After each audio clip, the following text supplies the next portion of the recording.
Los volcanes por Jesús Jan Curvelo.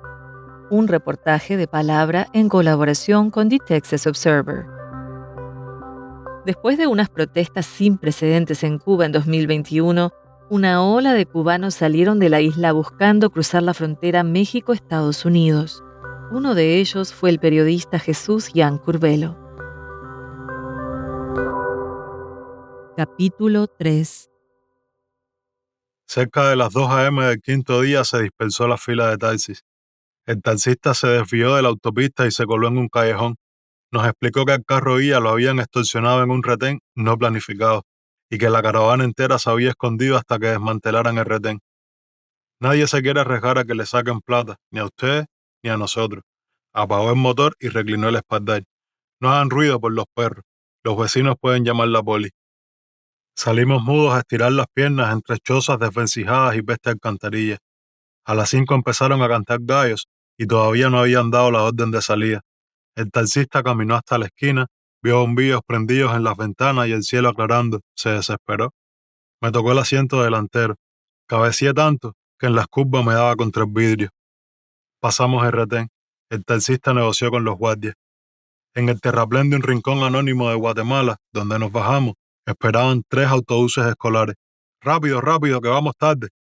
Eran las 8 de la mañana. Salimos rumbo a la frontera con México. El ayudante del conductor iba colgado de la puerta. Cuando les diga que se agachen, se agachan bien agachaditos. Pausa. Ahora. Nos enrollamos como unos armadillos. Con medio ojo miré por el borde de la ventanilla. Pasamos cocales, un puente, pulperías y un punto de control con una veintena de soldados en firme. Ya. Disculpen, señores, pero es por su seguridad. Nuestra seguridad. La segunda vez pasamos una gasolinera y un almacén.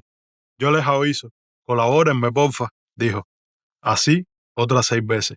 La última fue larga, 40 minutos agachados, y para la siguiente no tuvimos que agacharnos. ¿Qué cuenta, mi poli? Le dijo el ayudante del conductor a un militar guatemalteco, camuflando el dinero con el saludo. El autobús no bajó la velocidad. Nos soltaron en una construcción en el norte de Guatemala. Nos separaron en grupos por los colores de los pulsos. Inventario. Éramos 98. Un emisario de Coyote 4 me guió hasta la orilla de un río. Allí había una celebración. Banderas de papel, puerco asado en púa, vendedores ambulantes, mariachis, olor a grasa, gente vestida de salir. Un pescador me cruzó el río de Guatemala a México en un bote de palo y llantas de camión, impulsándolo con una vara contra el fondo, como en Venecia. Y del otro lado, Chiapas. Grafitis de AMLO, orgullo mexicano. Todo se sentía diferente. Me sorprendió la transición. Viniendo de una isla, las únicas transiciones que había conocido son las del acento entre una provincia y otra. Aquí, sin embargo, los dos lados de la línea tienen diferentes acentos y culturas, historias, tradiciones. En cuestión de unos metros lo sentí. Un muchacho tatuado me recogió en su moto. Fuimos a 120 kilómetros por hora por entre maizales y platanales. Él vio una sospecha a lo lejos, giró en U, aceleró más y mordió un bache que nos levantó 1 metro por el aire. El peso de la mochila me empujó e hizo un equilibrio mágico. ¿No la vio? Me gritó. Venían en caravana. La policía. Por la noche, dejé la mochila en una colchoneta, en la casa chiapaneca donde esperábamos. Salí a fumar. No me daba confianza, pero tampoco creía que aquella gente ojerosa me fuera a robar. Aunque robándome el agua o los calzoncillos, me harían el favor de aligerarme. Apagué el cigarro y entré para conversar con mis vecinos de colchoneta. Uno de 30 y tantos y el otro que no llegaba a los 18 años. A esas alturas ya había comprendido que el migrante es un bichito boca arriba y que la forma de salvarse del matamoscas es juntarse con otros migrantes, aunque uno sepa que en el fondo está solo. En 15 minutos eran mi familia, aunque nunca se aprendieron mi nombre ni yo el de ellos. Yo les decía Guate y Ecuador y yo era Cuba, hasta que días más tarde, cuando se nos unieron más cubanos, terminé siendo Habana, porque los demás eran santiagueros. Ecuador me contó que trabajaba en la construcción, que un primo en Nueva York le prestó plata para la travesía, que tenía 3 hijos, pero ni ellos ni su esposa sabían a dónde iba, que les dijo que le había salido chamba en la frontera con Colombia, los llamaría al llegar para explicarles. Guate, en cambio, no contó mucho, hablaba incluso menos que yo, que no soy precisamente una cotorra. El cuarto oscuro y frío, el televisor prendido sin imagen como un bombillo blanco en la pared. Entró un hombre gritando: «Hay que irse en chinga». En un segundo caímos formados en el patio, bolsas al hombro, como en una academia militar. El chofer del camión que nos recogió me dio un rollo de pesos mexicanos atados con una liga y unas instrucciones. No más que suba a la próxima traila, se lo entrega al señor. Marcó en su móvil: «Ahí le mando la plata, ¿se la lleva? ¿Cómo usted se llama?» «El Cajita Jesús». Me imagino que cajita era una forma de decir paquete. Al fin y al cabo, eso éramos. Condujo durante una hora silenciosa entre otros dos camiones grandes y aterradores como el suyo. En alguno de ellos iban Guate y Ecuador, con quienes me reuniría después. Eran las 8 p.m. cuando frenó en una autopista tenebrosa. «Bájense». Me quedé paralizado en la calle unos segundos, aunque eso es un privilegio en estos casos. Corrí tapándome la cabeza como si estuvieran cayendo misiles hacia la única luz del horizonte, una gasolinera. Entre los surtidores de gasolina, una patrulla, como un reptil, cazando. Los camiones en los que habíamos llegado se habían ido, y yo intenté caminar lo más calmado posible. Uno viaja con el estrés tramposo de que va ilegal, de que si te capturan, puedes terminar preso o deportado, pero nadie sabe si uno tiene papeles a menos que te los pidan. Me metí en un motel junto a la gasolinera, escondido, con miedo. Salió un viejo en uniforme de custodio. «No puede estar ahí», pero en vez de sacarme a patadas me refugió en su oficina. Miré por la ventana. Llegó otro convoy de camiones y corrí hasta ellos sin saber. «¿Jesús?»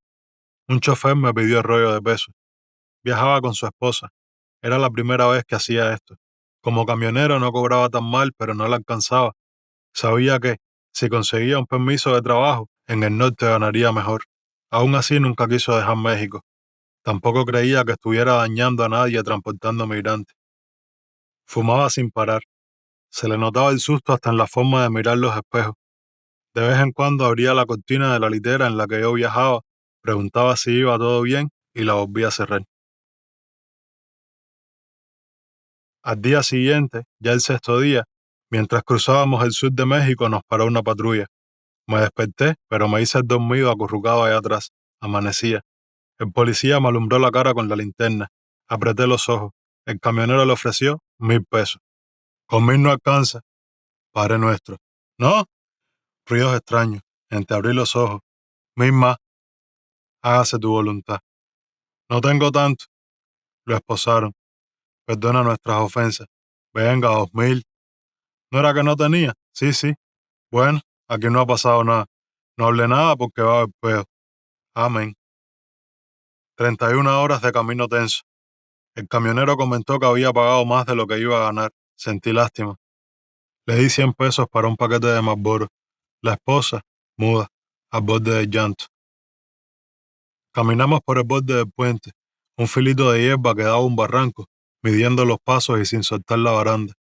Con la gasolinera Oxxo enfrente, tal como detallaban las instrucciones de Coyote 4, nos arrastramos barranco abajo y cruzamos la carretera corriendo. Subimos a un carro. Uno nunca sabe con certeza qué hace ni quién es quién. Va tanteando con suerte. El chofer confirmó que nuestras caras coincidían con sus fotos. Ecuador montó adelante, Guate conmigo. 4:37 a.m. en la Ciudad de México, en una casa segura. «No pueden compartir ubicación», dijo la empleada de la casa, explicando que su patrón le había mandado quitarnos los teléfonos. Las reglas: cero ruido, no fumar dentro, no salir al portal. Para asegurarse cerró con llave. Cuando todos se durmieron me duché y me senté en el inodoro por primera vez en la semana. Me ardían los muslos, rayados por la liga del calzoncillo. No sé desde cuándo no me lo cambiaba. A las 9 de la mañana, «¡De pie!», gritó el patrón, tirano invencible del régimen de esa casa. La misma empleada que nos recibió trajo una bandeja de tortillas con frijoles. Entonces llegaron 5 mujeres y 3 hombres, oriundos de Santiago de Cuba, con una felicidad y una bulla que el patrón tuvo que mandarlos a callar. Allí éramos fantasmas. El único rastro que se nos permitió dejar fue algún billete inútil del país inútil de cada uno para la colección de billetes pegados en la puerta. Como no alcanzaron las colchonetas, tuvimos que repartirlas de una entre 2 personas y levantarnos descalzos atentos a no pisar un brazo y dormir con las rodillas dobladas. Tampoco alcanzaron las mantas, hacía frío. Los santiagueros ya llevaban 40 días de travesía, los 12 últimos en Tapachula, México, porque su coyote se evaporó con el pago y no les dejó tarjeta SIM con líneas telefónicas. Sus familias no sabían a dónde enviarles nada. Anduvieron de mendigos, durmiendo en parques y pidiendo limosna hasta que chocaron con otros cubanos que los conectaron con Coyote 4. Ustedes andan fácil, nos dijo un cubano peludo. Ustedes son bendecidos, respondió Ecuador. Se entregan en la frontera y lo sueltan. Los gringos son buenos con los cubanos. Yo y Guata tenemos que entrar por un túnel y correr sin que nos atrapen. Una competencia de medir desgracia. Aún con la ley de ajuste cubano, los migrantes cubanos en 2022 teníamos que vadear por un abecedario de documentos diferentes cuando llegábamos a la frontera. Con uno, podías entrar al país con permiso de permanencia temporal. Con otros, o tenías que lidiar con audiencias en las cortes de inmigración, lo cual enredaba el trámite para obtener la tarjeta de residencia, o estabas en peligro de ser deportado. Ahora, en 2024, el proceso para los cubanos es distinto. No permiten pasar por la frontera. Todos los migrantes que llegan a la frontera sin permiso oficial para entrar tienen que registrarse por un programa en línea llamado CBP One y pasar quién sabe cuánto tiempo en México esperando turno para poder pedir asilo.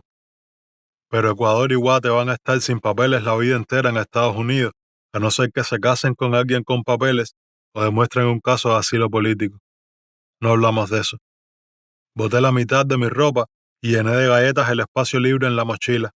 Anoté en el cuello del pullover blanco con el que ya sabía que iba a entregarme el número telefónico y la dirección de mi padre en Dallas, Texas, quien me iba a recibir del otro lado, por si en la frontera me quitaban todo, hasta la memoria. A medianoche del séptimo día apareció el patrón y se llevó a una pareja de santiagueros, ancianos. Salieron de allí llorando. No eran del mismo grupo de los otros. Se unieron a nosotros cuando escaparon del suyo que fue cogido por la migra. No te encariñes con nadie. Al resto, el patrón nos dio el número de cuenta al que debíamos transferir los $4,000 que costaba cruzar del centro hacia el norte de México. Para él, éramos casi $45,000 en aquel cuarto. Para los coyotes que mueven latinos hacia Estados Unidos, es un negocio que genera entre 3,7 y 4,2 mil millones de dólares anuales, según la Oficina de Naciones Unidas contra la Droga y el Delito. En realidad, por factores geográficos y económicos, hasta los expertos en estudios migratorios no coinciden en el promedio exacto del costo de ser traficado desde América Latina a Estados Unidos. Un informe de la Oficina de Migración de las Naciones Unidas estima un promedio de unos $5,000 por migrante. Yo pagué casi el doble.